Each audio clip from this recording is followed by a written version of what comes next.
Hello বন্ধুরা, তোমরা সবাই কেমন আছো? আশা রাখি খুব খারাপ আছো, আর আমিও খুব ভালো আছি।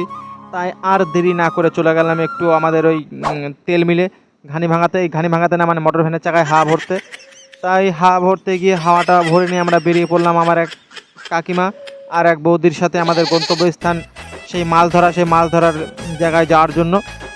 তা যাওয়ার সময় ভাবলাম প্রচুর হাওয়া লাগছে, একটু দেখি আমার এই প্যাঁচার মতো মুখটা কেমন লাগছে। তা দেখি এই প্যাঁচার মতো মুখটা হনুমানের মতো লাগছে। তা এই দৃশ্য দেখতে দেখতে চলে আসলাম আমরা সেই ফিল্ডে। তা ফিল্ডে এসে জানতে পারি যে সেখানে নাকি যে মাছ ধরে ফার্স্ট হবে তার জন্য বিরাট ট্রফির ব্যবস্থা আছে।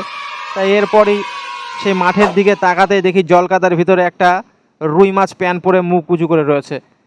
তা রুই মাছটাকে দেখে আমার আর লোভ সামলাতে পারলাম না। লোভ সামলাতে না পেরে আমি তাড়াতাড়ি আমার ভাড়া করা 6খানা জেলেকে নামিয়ে দিলাম সেই মাঠে মাছ ধরার জন্য। আর তারপর এক কাকিমা দেখি রাগ করে চলে যাচ্ছে। কেন চলে যাচ্ছে?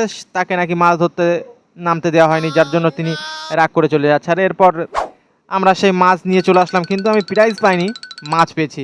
তা মাছ নিয়ে এসে মাছটা মুখে পুড়তে, আরে সালা, এ তো এমনভাবে খাচ্ছে যেন বাপের জন্মে মাছ খায় নাই।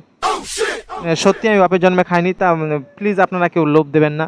হ্যাঁ, তা লোভ দিলে বলো খারাপ হয়ে যাবে। প্লিজ প্লিজ প্লিজ লোভ দেবেন না, লোভ দেবেন না। হ্যাঁ, তারপরে এইভাবেই মাছটা আমি মুখে পুরে দিলাম।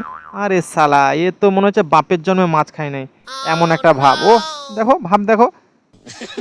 তাই সে হনুমানের মতো মুখ করছে যেন সালা কোনোদিনও মাছ খায় না। তারপর